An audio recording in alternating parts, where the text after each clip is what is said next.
Então, bom dia, pessoal. Recomendaram para ficar aqui desse lado, tá? Então, ao contrário de muitas dos seminários que a gente vai ter aqui, o meu é mais um colóquio, tá? Então, completamente informal. Então, vocês se sentirem à vontade para interromper. E como eu dei muito tempo aula de História da Física, e como hoje é um dia comemorativo, então resolvi, nesse meu seminário aqui, rever determinados fatos históricos, como já foi revelado aqui pelo pessoal. Tá? Então fiquem à vontade se quiserem interromper. Né? E se eu falar alguma besteira de fundamentos aqui, eu tenho dois colegas aqui que são da área. Tá? Então, pessoal, a ideia desse seminário, como eu disse, então, é rever determinados fatos históricos. Claro que eu vou fazer a propaganda também, mas... E tem esse título meio esquisito, aí você vai entender no final, espero, por quê desse título, né? Então, como eu falei, passa para baixo, né? Passa, isso. Vamos falar de coisas históricas aqui. Isso aqui que estava acontecendo no final do século XIX, né? Aliás, esse ano e o próximo marca o centenário do fechamento de todo o formalismo da mecânica quântica, que aconteceu em 1925 e 1926. Então, são datas muito importantes, né? Nós estamos comemorando 100 anos dessa teoria.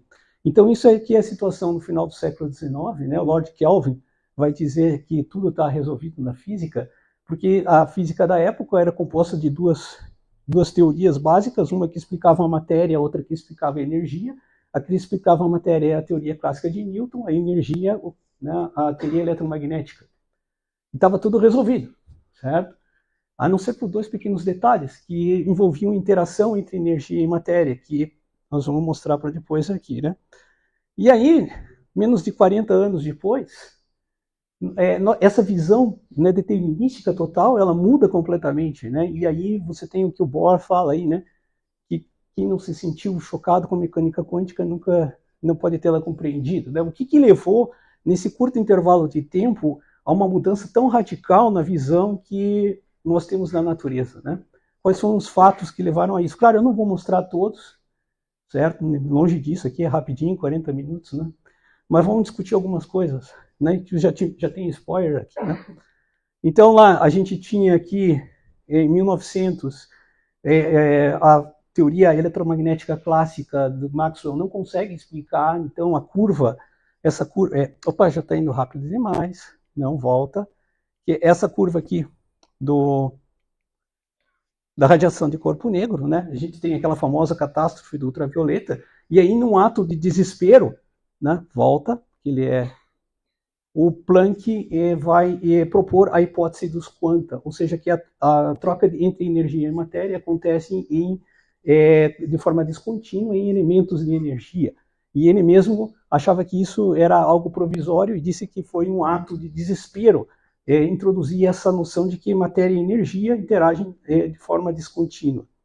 E aí a gente tinha a questão exatamente que no final do século XIX, Heinrich Hertz, descobriu o efeito fotoelétrico, né? E o efeito fotoelétrico era muito estranho, porque a energia cinética, né, que você joga então radiação contra uma placa metálica, e a coisa vai muito rápido aqui, e não me obedece, né?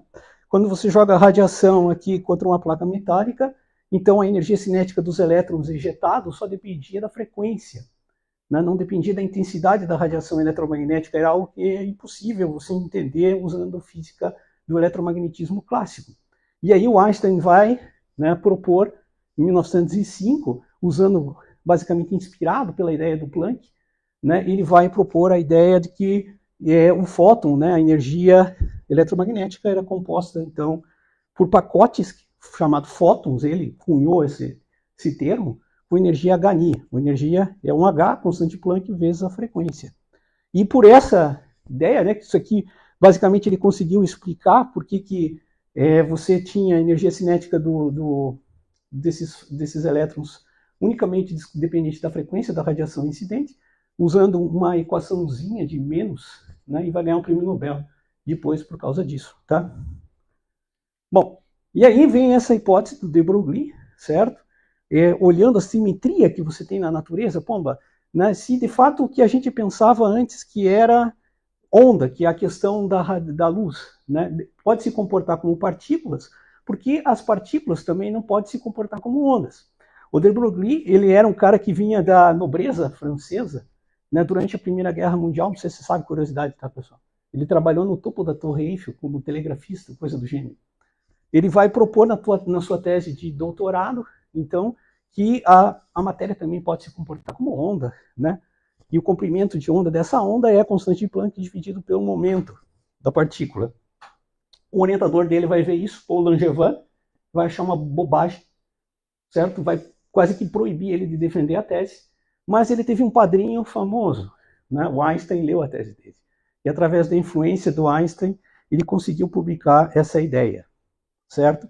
De que, e inclusive, né, ele conseguiu provar que aquelas coisas que aconteciam na tal da órbita de Bohr, do átomo de Bohr, você pode dizer que simplesmente é um efeito de interferência, onde o raio da órbita, né, tem um comprimento tal que dê um número inteiro de meios comprimentos de onda. Então você tem uma interferência construtiva para explicar a órbita do átomo, certo?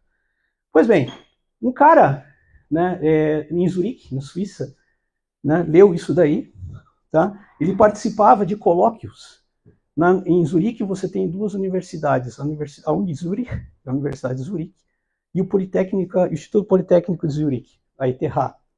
E os departamentos de física desses dois institutos se reuniam a cada 15 dias para fazer um colóquio, para discutir as ideias da física. E quem organizava esse colóquio era um cara chamado Peter Debye. Né? E o Peter Debye chamou um professor da Unizuri, chamado Erwin Schrödinger. Falou, Schrödinger, você não está trabalhando em nada. Por que você não lê o negócio aqui do de Broglie e não explica para a gente? E o Schrödinger foi lá e deu o seminário, né? Sobre a ideia das ondas de matéria do de Broglie. Então, no final do seminário, o Debye chegou para o Schrödinger e falou, pô, muito legal o que você fez, né? Só que isso me parece meio infantil, certo? Mas quando a gente fala de onda, a gente sempre pede uma equação de onda. Cadê a equação de onda? E aí o Schrödinger ficou, nossa, né? Cadê a equação da onda? Ele pegou as suas tralhas, foi até os Alpes suíços, passou um tempo lá, né? E deduziu uma equação. Interessante que a dedução dessa equação, quer dizer, não é uma dedução, né, da equação. A intuição que levou o Schrödinger a propor a equação, né, a equação de Schrödinger, é simplesmente baseada na analogia entre física geométrica, né? Estou indo muito rápido. Entre a física geométrica, né? A ótica geométrica, desculpe, e a ótica física. A ótica geométrica seria a mecânica clássica, e a ótica física seria o comportamento de interferência e difração da matéria. Né? E o princípio básico que une os dois, e é estranho que os livros não mostram, né? Essa analogia muito frequentemente, os livros didáticos, né? É um princípio de minimação, que na ótica é o princípio de Fermat, que na mecânica clássica é o princípio de Hamilton-Jacobi. Então é a partir daí que nasce a ideia dele deduzir essa equação. Tá? E aí ele deduziu a equação e chegou à equação, certo? E mostrou para o Debye. Né? E em 1926, se não me engano, em janeiro de 26, ou coisa do gênero, começo do ano, ele publica o primeiro de 3 artigos que vão inaugurar a mecânica ondulatória, a mecânica quântica ondulatória, né, que chama, baseada aí na equação de Schrödinger. Ok, pessoal? Bom, e né, depois, eu vou dar um salto aqui, mas muito importante, né, é isso aqui, porque o Schrödinger, ele achava que o psi que acontecia aqui na equação, ele tinha algum sentido físico, né? Mas ele estava totalmente errado, ele não conseguia encaixar, né, nisso. Aliás, essa história que eu contei sobre como foi o colóquio é uma narração do Felix Bloch, que também foi prêmio Nobel e era estudante na ETH, na Politécnica de Zurique na época. Tá? Então, aqui voltando, então o Schrödinger achava que o psi tinha algum fundamento físico, mas na verdade, né, depois o nosso amigo Max Born, todo spoiler aqui, né? O Max Born, esse cara aqui, ele vai inaugurar a questão, né, da interpretação probabilística da mecânica quântica, quando ele interpreta esse psi aqui ao quadrado como uma densidade de probabilidade. Isso vai acontecer em 1927, ele vai ganhar o prêmio Nobel por isso, né? Não sei se alguém aqui conhece a Olivia Newton-John. Não? Foi uma cantora muito famosa nos anos 80 e anos 90. Né? Seria o equivalente hoje do Dua Lipa? Não sei, estou chutando, tá? Taylor Swift, coisa do gênero. Certo? Olivia Newton-John era neta do Max Born. Tá? Então, voltando aqui, né?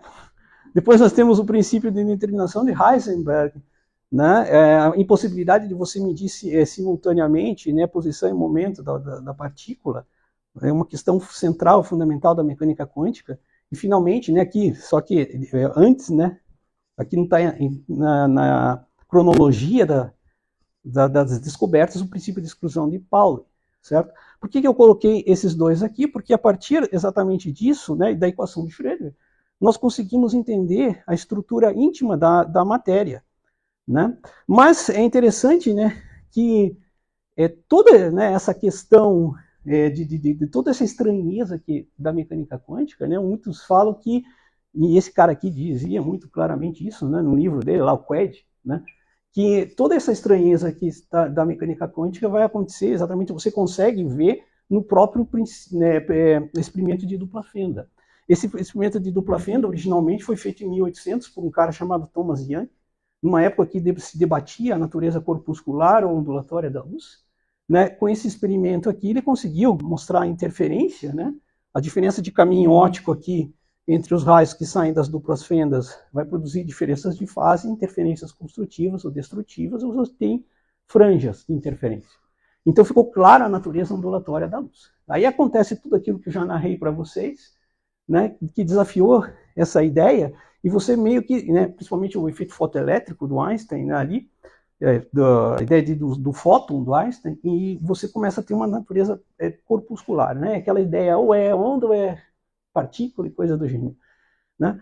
Mas a grande estranheza que acontece nesse experimento é quando você faz com uma intensidade muito baixa, de modo que você tenha aproximadamente um fóton passando pelas fendas de por vez. Né? Então, você vê na tela pontos, quando chega aqui, certo? Ou seja, pontos, algo localizado, algo referente a partículas, mas esses pontos, de alguma forma, à medida que você deixa o teu experimento rolar, eles vão batendo na tela para reconstruir essa figura de interferência. Isso é muito estranho do ponto de vista clássico. Por quê? Porque se você está passando um fóton por vez, o fóton vem aqui, passa, bate na tela. Aí você espera um tempo, e vem outro fóton, passa aqui e bate na tela. Como é que ele sabe que ele tem que seguir esse caminho de interferência? Né? Entre aspas, tá, pessoal? Então, por isso que, né, você tem várias coisas muito estranhas aí dentro desse experimento, que eram muito difíceis, imagine, para esses físicos todos, parte deles, né, formado num formalismo clássico, tentar entender, certo? Tanto que o próprio Feynman depois vai dizer, né, que essa questão da experiência de dupla fenda, aí, para tentar entender esse negócio, né, você tinha que saber qual experimento estava analisando para dizer se era onda ou se era partícula, né? Esse estado de confusão foi chamado dualidade onda-partícula, né? O fato de que quando você vai medir a propriedade de partícula, você exclui a propriedade de onda. Quando você mede a propriedade de onda, você exclui a propriedade de partícula. Mas o ente quântico ali não é nem onda nem partícula, é uma mistura dos dois, né? Isso aqui, por exemplo, é uma simulação de um pacote de onda, né, atravessando a dupla fenda, né? E isso daqui é a amplitude de probabilidade, certo? Então, você exatamente tem uma interpretação probabilística, né, da natureza, porque você não consegue dizer onde o fóton vai bater, apenas dizer a probabilidade onde esse fóton pode cair, certo? Isso é completamente contrário à visão clássica, que era extremamente determinística, né? Então, foi muito chocante ter que abandonar essas ideias, né, lá no começo do século XX, certo? Isso aqui é uma piada, tá? Você vai falar para o cara da Copel, eu só vou pagar a conta de luz se soubesse a luz é onda ou partícula, tá? Você me diga o que é essa luz, aí eu pago a conta, tá? E aqui também é outra piada, né? Os efeitos quânticos é o fóton passando ao mesmo tempo pelas duas fendas. No caso aqui, o cara quis representar com um esquiador atravessando a árvore. Ok, pessoal? Então, a partir de todo esse formalismo, a gente conseguiu entender a natureza íntima da matéria, né, do átomo em si, e por que das propriedades periódicas, né, porquê das propriedades periódicas dos átomos, né? Então foi um grande salto de conhecimento, certo? Através de todos aqueles princípios e de todas essas descobertas que eu narrei rapidamente para vocês. E exatamente a partir de todo esse conhecimento, né, que a gente conseguiu também começar a entender, certo? Qual é a natureza da condutividade elétrica em materiais. Se não fosse a mecânica quântica, não fosse a equação de Schrödinger, a gente não saberia que existem bandas de energia, né? Não saberia como manipular essas bandas de energia, como manipular materiais tipo semicondutores para aumentar ou diminuir a condutividade elétrica, né? De alguma forma fazer uma engenharia dessas propriedades, né? Então aqui eu tenho um exemplo clássico de como nasce uma banda, né? Você tem aqui um átomo, daí dois átomos, isso aqui, esse nível de energia. Aqui seria um orbital 1s, por exemplo, típico, que tem simetria esférica. Então, você abre em 2, com 2 átomos, daí você junta 3, abre em 3, você tem N átomos, você vai ter um contínuo de estados possíveis de energia, e assim se formam bandas de energia. Isso nasce exatamente, né, numa visão grotesca, você tem um cristal, né, coisa de físico, né, simular um cristal desse jeito aqui, né. Então, e resolve a equação de Schrödinger para esse cristal, você vai ter estados de Bohr, o Felix Bohr, aquele cara lá que eu falei que testemunhou a questão do nascimento da equação de onda de Schrödinger. O Bohr, né, previu esses estados quando você tem potenciais periódicos resolvendo a equação de Schrödinger. Então, exatamente a partir disso, nós conseguimos entender como é a condutividade elétrica de materiais e fazer dispositivos a partir disso, né? Então, o dispositivo básico do seu celular, certo? Do seu computador, do microchip que está nele, né? É um MOSFET, um negócio desse jeito aqui. Cuja ideia básica é o seguinte, né? Você tem um eletrodo chamado fonte, um outro eletrodo chamado dreno, um isolante aqui, né? Nos antigos era dióxido de silício, não é mais, né? E um outro eletrodo aqui, o canal. Tipicamente um transistor tem 3 terminais. E a ideia é que você consegue controlar a condutividade elétrica entre fonte e dreno a partir, né, entre fonte e dreno, vou usar o laser aqui, né, a partir de controlando esse potencial aqui na porta, na porta, certo? Se abre ou você fecha esse canal aqui, você aumenta ou diminui essa condutividade. Ou seja, você faz um bit 0 ou um bit 1, né? Deixa passar a corrente ou não deixa passar a corrente. Você tem basicamente aqui uma torneira, né? Passa água, abre, fecha, não passa água. E a partir disso você constrói toda uma lógica, né? E então, nos chips que você tem, modernos, você tem trilhões quase, né? Agora, estou chegando a número de trilhões desses caras aqui. E disso aqui nasce toda essa revolução da eletrônica que a gente está vendo. Então, veja, é meio que um filho da mecânica quântica isso, tá? Porque para entender e como você fazer essa engenharia aqui, como é que eu pego e dopo o silício, por que acontece essa dopagem tipo N, tipo P, que é exatamente o que está representado aqui, né? Por esse N+, e pelo P aqui. Né? Como é que eu faço isso? Para entender exatamente, eu precisava de mecânica quântica, tá? Bom, né? E agora o negócio não... tá aqui. E o que aconteceu é que esses caras, esses dispositivos, né, foram sendo miniaturizados à medida que o tempo vai passando, certo? E a capacidade de processamento dos circuitos eletrônicos que contêm esses MOSFETs vai dobrando a cada 2 anos. Isso foi chamado de lei de Moore. Então aqui tem a lei de Moore que está parando aqui em 2015, porque eu não achei nada um pouco mais atual, tá? Eu procurei, mas não achei. Mas você vê que a capacidade de processamento dos microchips, ela dobra a cada 2 anos, tá? Se você for olhar, nenhum dispositivo que o ser humano produziu evoluiu tão rápido em tão pouco tempo. Porque na década de 70, a gente estava aqui embaixo, que esse processador 4004 aqui da Intel, né, eu não lembro qual que é a capacidade de processamento dele, mas eu sei que se o prédio mais alto do mundo, na época, 1970, que era um World Trade Center, aquelas 2 torres, né, se a altura dos prédios no mundo evoluísse da mesma forma como evoluiu isso aqui, hoje a gente tinha um prédio mais alto do mundo com metade da distância Terra-Lua, tá? Se a gente, a Ferrari Daytona, acho que era a Ferrari que era mais rápida nessa época aqui, se a velocidade do carro evoluísse da mesma forma, hoje nós teríamos um carro andando fração da velocidade da luz. Tá? Então, nada que o homem criou evoluiu tão rápido, certo? Mas, obviamente, né, a partir de um determinado ponto, você chega no limite, né? Então, o que está acontecendo, né, eu vou só colocar aqui a evolução, né, esse aqui é a distância entre dois daqueles, né, transistores num microchip. Isso aqui está desatualizado, isso aqui é Wikipedia, está desatualizado, tá? Só que eles previam aqui para 2025, né, 2 nanômetros, ou seja, entre um e outro, se teria 2 nanômetros de distância. Né? A TSMC está produzindo, está tentando, né, colocar em escala de produção microchips, né, com a distância de 1 nanômetro. Só que à medida que você vai chegando, está aqui a escala de evolução. Em 1971 era 10 micrômetros. Né? Aqui, em 2020, eles estavam colocando 5 nanômetros, já são 3 nanômetros. Tá? E a TSMC está planejando fazer de 1 nanômetro. Só que, à medida que você vai miniaturizando, efeitos quânticos vão aparecendo. E aquilo que ajudava o desempenho está piorando. Né? Como, por exemplo, não sei se consigo voltar aqui. Volta. Essa distância aqui, ó, isso aqui é um isolante, você não pode ter contato aqui. Essa distância está ficando tão pequena que o tunelamento quântico está estragando os chips. Então, às vezes, a indústria, quando produz uma batelada de microchip, 80% eles têm que jogar fora. Né? É de 20% a 80%, porque efeitos, né, espúrios fazem com que o desempenho do dispositivo fique pior. Ok?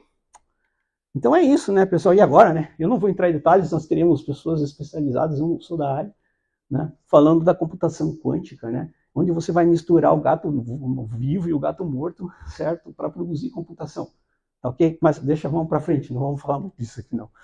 Bom, agora eu vou fazer a minha propaganda, né? Eu sou um cozinheiro, certo? Eu pego a mecânica quântica com uma ferramenta para tentar entender, né? Pega a equação de Schrödinger, né? Aplico em moléculas para tentar entender comportamento de dispositivos e prever maneiras de você melhorar esses dispositivos. Mas não são dispositivos como aquele que eu mostrei para vocês. São coisas muito parecidas com o que o professor Cristiano mostrou. Agora ele não está querendo passar, né? Ah, está aqui. Isso, né, é dentro dessa chamada eletrônica orgânica, onde você tem semicondutores baseados no átomo de carbono, né? Aqui, basicamente, eu estou colocando aqui para vocês os exemplos de alguns desses ditos semicondutores orgânicos. Na verdade, são moléculas orgânicas, onde você tem hibridização, dita hibridização sp2, né? Essa alternância aqui de ligações duplas e simples. O professor Cristiano já mencionou isso no seminário dele, né? E com esses carinhas aqui, você consegue fazer, né? Ou tem a promessa de fazer dispositivos. Passa, cara. Né? Basicamente, o que eu faço? Né? Pego a equação de Schrödinger para estudar essas moléculas, né? Uso ali, né, as interações que você tem, a energia de interação entre os elétrons, a energia de interação elétron-núcleo, né, a energia de correlação elétron-elétron, né, a energia de repulsão núcleo-núcleo, coloca tudo na equação de Schrödinger, né? Agita aquilo ali e tal, e tem a receita, né? O resultado do cálculo, que é para tentar, que essa equação aqui, que é para tentar entender as propriedades desses materiais, certo? Vai, isso. E a ideia é usar esses materiais aqui para fazer dispositivos, por exemplo, células solares, orgânicas, né, flexíveis, semitransparentes, que você pode integrar numa arquitetura de um prédio, né, assim, elas são semitransparentes, ou integrar com eletrônica portátil. Você poderia imprimir grandes áreas usando impressoras roll-to-roll, né, rolo para rolo. Aqui transistores flexíveis que você pode até integrar em roupas, né, ou em caixas eletrônicas, para você não ter que passar na fila do caixa do supermercado. Você pega o seu carrinho, coloca um tag ali, certo, com o preço, passa num leitor e ele já desconta da sua conta no banco. Sensacional, né? Ok? E essas televisões baseadas em OLEDs, né? Televisões flexíveis extremamente caras, tá? Que você tem aí. São todas baseadas em semicondutores orgânicos. Bom, então, aqui eu vou falar especificamente de células solares, rapidamente para vocês. As células solares orgânicas, elas são baseadas no que a gente chama de uma heterojunção entre um polímero e um aceitador, né? Antigamente, esse aceitador era esse carinha aqui que o professor Cristiano já mencionou, é o fullereno, né? Então você vê a evolução da eficiência de conversão de energia aqui até 2015, ela foi ascendente, mas ela estagnou aqui por volta desse 2015, 2017. Né? Essa evolução aqui aconteceu sobretudo porque os químicos são muito criativos e eles começaram a sintetizar polímeros cada vez melhores para absorção de luz. Aqui eu estou falando de célula solar, então a ideia é transformar luz em energia elétrica. Tá? Mas estagnou. Por quê? Porque esse cara aqui limitava as coisas. A partir de 2017, o pessoal descobriu essa classe de moléculas aqui, os chamados aceitadores de não fullereno, né? E isso deu um salto na eficiência. Hoje ela está por volta de 19%, 20% dessas células, tá? Que já é razoável. O problema é que essa célula não funciona por muito tempo, mas em termos de eficiência está ok.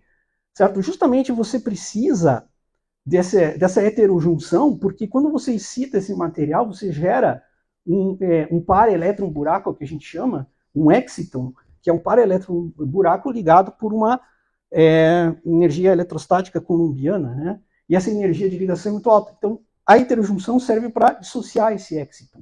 Então, por isso que você precisa, basicamente, dessa interface aí. Tá? Bom, o que eu faço? Por exemplo, uma das questões é pegar as moléculas, colocar no computador, fazer cálculos numéricos utilizando a equação de Schrödinger e descobrir, por exemplo, por que os não fullerenos são mais eficientes. Então, uma das razões que a gente descobriu é porque a energia de ligação do exciton dessas moléculas é muito menor do que o fullereno. Então, aqui é comparando as moléculas de não fullereno com o próprio fullereno, e você vê que a energia de ligação do exciton é muito menor. Ou seja, é mais fácil nessa molécula arrancar o elétron do buraco, né? O elétron da falta do elétron, certo? A energia é muito mais baixa, né? Aqui. Então, outra coisa, a gente, por exemplo, tenta entender por que trocando hidrogênio e colocando flúor, aqui essa energia é baixa, tá? Então, essas ideias, aqui a gente vê, esse cara aqui que tem flúor tem uma energia muito menor que o seu similar sem flúor. Então, a ideia é usar a equação de Schrödinger, é usar a quântica para tentar entender essas coisas, certo? Outra coisa que a gente observou, por exemplo, muito interessante, né, que nessas células solares de mais eficiência que a gente tem, o processo de transferência de carga na heterojunção segue uma teoria, essa teoria do Marcus Rusch aqui, esse cara aqui, prêmio Nobel também, acho que em 92, certo? Onde você tem essa aqui é a taxa de transferência de carga.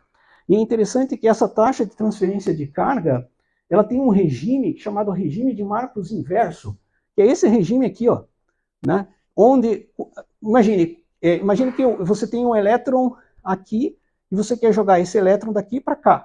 É interessante que essa teoria de Marcos utiliza parábolas, ou seja, potenciais harmônicos, né?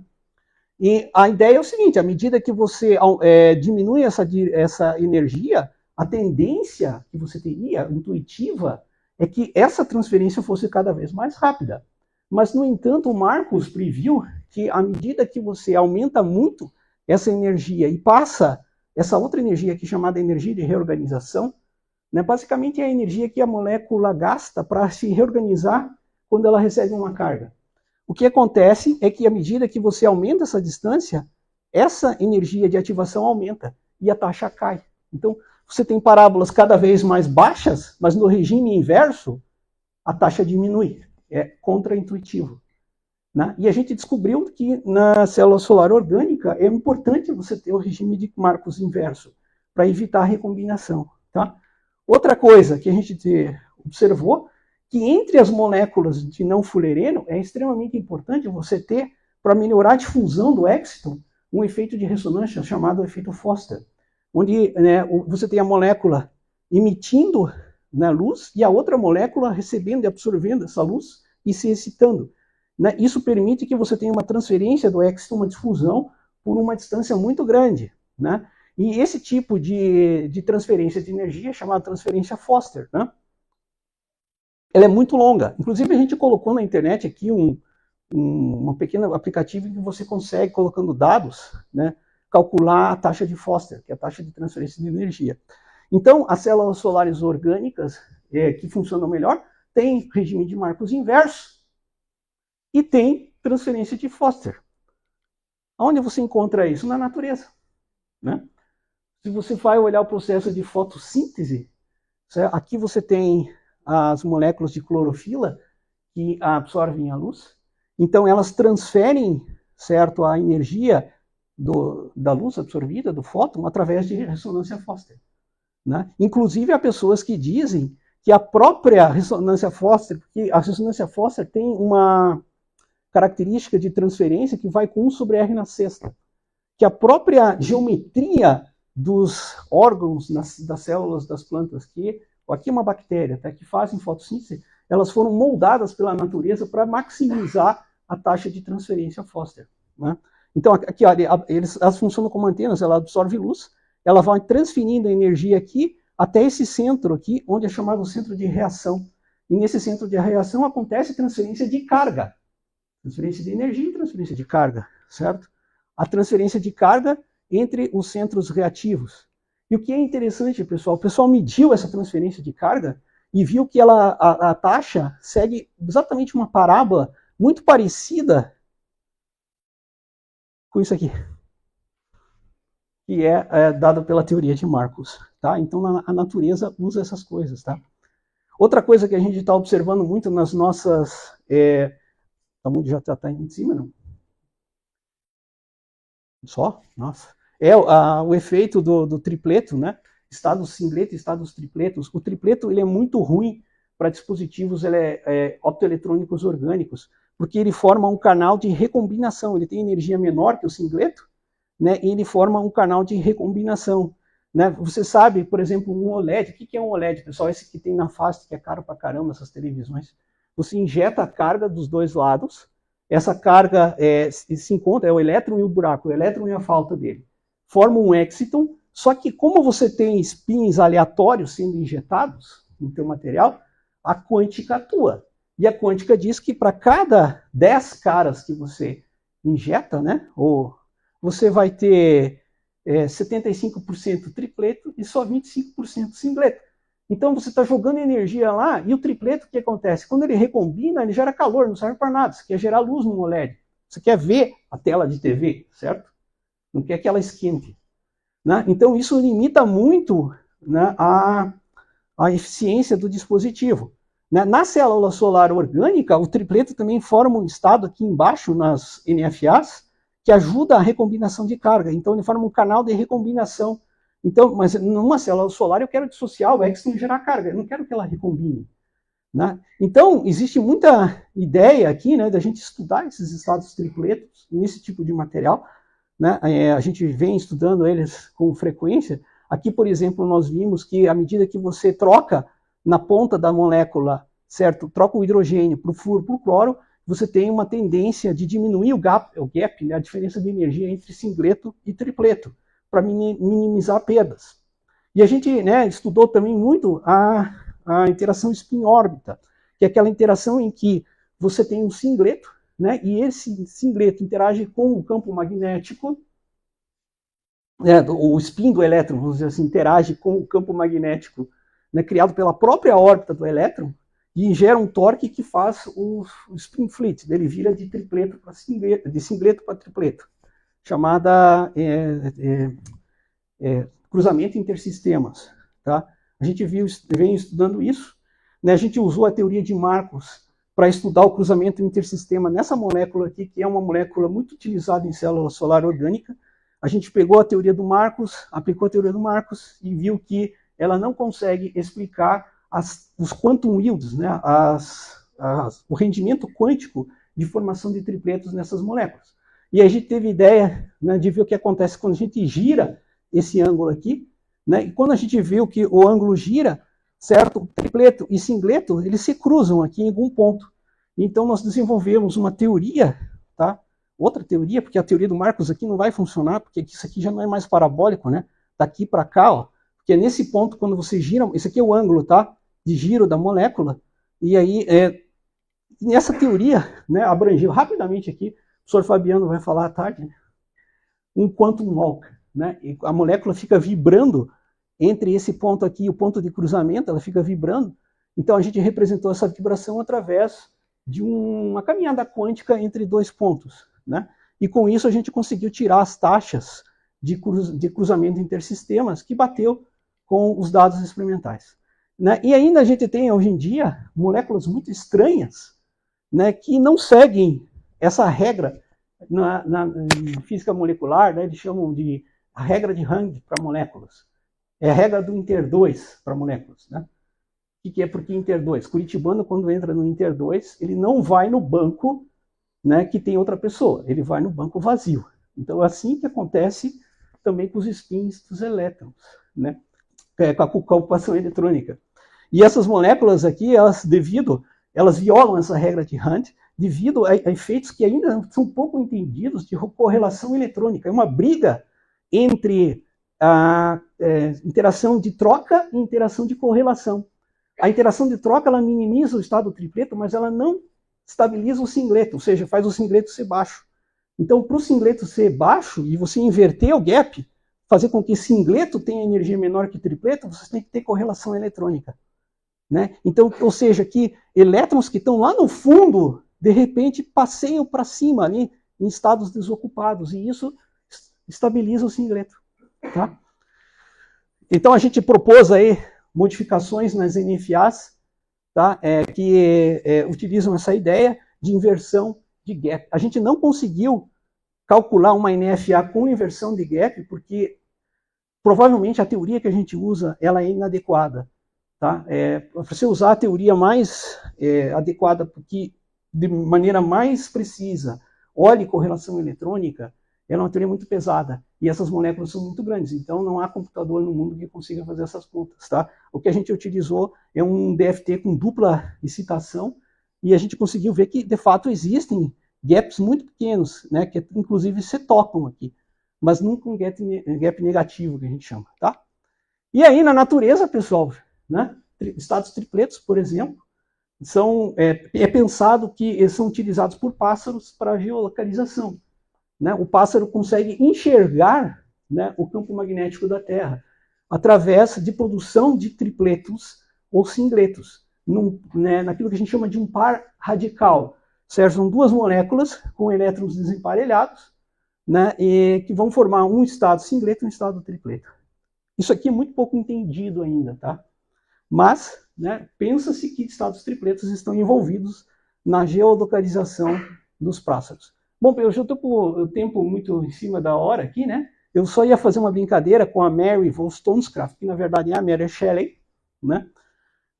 E no livro do Frankenstein, né, da Mary Shelley, vocês já devem ter lido o livro, né? O Dr. Frankenstein cria, né, o Dr. Frankenstein cria aquilo que é chamado depois de monstro, né? Não, na verdade, não era bem um monstro, né? E depois acontece a rejeição desse monstro por parte do Criador. Certo? E aqui depois o Criador e a criatura vão se encontrar e a criatura vai perguntar para o Criador, mas por que você me rejeitou? Né? Eu não pedi para nascer. Certo? Qual que é a ideia aqui, pessoal? É que depois os caras que fundaram a mecânica quântica vão rejeitar as ideias, né, finais da mecânica quântica. Né? Então aqui o próprio Einstein vai falar, Deus não joga dados, né? Quando ele rejeita a interpretação probabilística do Max Born, sobre, né, do psi quadrado. Depois, quando a questão toda do EPR, o professor Renato sabe muito melhor do que eu, né, da questão da não localidade, do emaranhamento quântico, ele vai falar, não existe essas ações fantasmagóricas à distância. Né? O próprio Schrödinger vai rejeitar o que ele ajudou a criar, né? Falando, eu não gosto disso, né? Eu lamento ter contribuído com isso. Né? Depois a ideia do gato vem daqui, né? Aquela ideia do estado quântico, meio vivo, meio morto, para ele quis ridicularizar essa ideia, né? Então, por isso que o sistema inteiro conteria partes iguais de um gato vivo e morto, né? Depois o próprio Dirac aqui, né? Mas a motivação do Dirac foi diferente, né? No final, ele vai criticar a mecânica quântica porque o avanço da mecânica quântica na teoria de campos vai produzir determinados infinitos que mais ou menos o pessoal não conseguia resolver. Né? E daí ele vai falar, não, parece que um dia alguém vai encontrar uma teoria, uma outra teoria que vai ser mais determinística, como Einstein queria. Né? Até agora ninguém encontrou, até agora a mecânica quântica passou por todas as provas experimentais. né? E aí, para terminar, né, isso é o último, tá, pessoal? O Wheeler foi o último cara, né, que foi remanescente de todo esse pessoal que eu narrei aqui, né? Ele morreu em 2008, ele foi o remanescente e ele trabalhou com Bohr, né? Ele foi o orientador do Feynman e ele foi o orientador do cara que, eu não sei o nome dele exatamente, que produziu a interpretação de muitos mundos, né? E o Wheeler, ele vai depois, lá pela década de 70, imaginar uma experiência de dupla fenda do efeito retardado. Seria o seguinte, basicamente, não é isso, pessoal, isso é uma interpretação minha. Seria que como se você, quando o fóton passa pela dupla fenda, imagine que você tenha uma única fenda. Ele passa por essa fenda, mas antes dele bater no anteparo, você criar uma segunda fenda e ver o que acontece. Né? Ele imaginou isso. Né? Depois, na década de 80 e no anos 2000, o pessoal fez experiências. Volta aqui, não, para frente. O pessoal fez experiências. Agora ele vai ficar travado aqui. Isso. Fez experiências e a mecânica quântica passou. Existia interferência. Né? Como se o fóton soubesse o que tinha acontecido depois. Né? E tem, só para terminar, tá, um caso aqui. O Wheeler, ele conta uma história muito interessante, que ele estava com um grupo de amigos, né, e eles estavam jogando um joguinho de adivinhação. Né? As pessoas pensavam em um objeto, combinavam, e aí ele tinha que, através de perguntas, descobrir qual era o objeto. Né? Já ouviram falar dessa história? E aí ele notou que ele foi se esconder lá e o pessoal estava demorando, né, para adivinhar um objeto, né, escolher um objeto para ele adivinhar. Ele achou estranho. Aí quando ele começou, né, o jogo, ele começou a fazer perguntas para as pessoas para tentar adivinhar. E as pessoas estavam, cada vez que ele respondia, né, que eles respondiam, elas demoravam cada vez mais para responder. E aí ele pensou, mas o que será? Né? Aí ele chutou, não, deve ser uma nuvem. Né? Deve ser uma nuvem que vocês pensaram. Né? E aí todo mundo deu risada. Né? Mas o que tem isso a ver com mecânica quântica? O Wheeler achava que existia um objeto, sabe? Mas o objeto não existia. Eles tinham combinado, né, à medida que eles iam respondendo, eles só iam responder, eles não combinaram nenhum objeto. Eles só iam respondendo aquilo que fosse coerente com as respostas anteriores. Iam imaginando coisas e iam respondendo. Não existia nenhum objeto. Né? E, na verdade, a nuvem foi criada à medida que eles foram respondendo, fazendo as perguntas. Né? Então, essa ideia de que o universo, que ele coloca aqui, né, ele foi criado porque nós estamos aqui observando esse universo.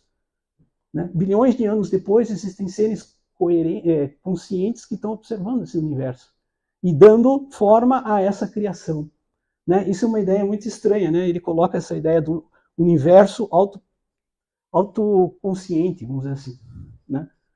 Que eu achei interessante. Tá, pessoal? Então, só para terminar, então aqui já apareceu o gato aqui, né? Agradecendo a atenção de vocês. Né?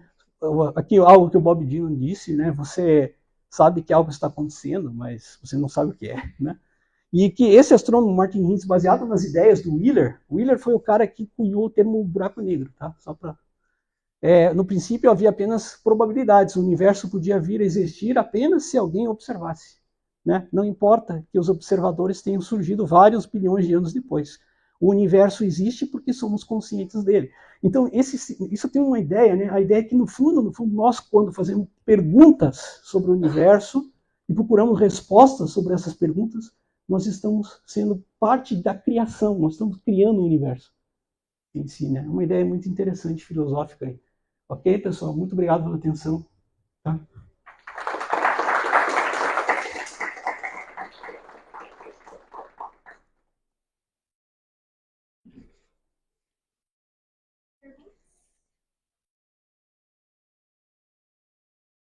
É até bom, né? Que a gente não tem muito tempo.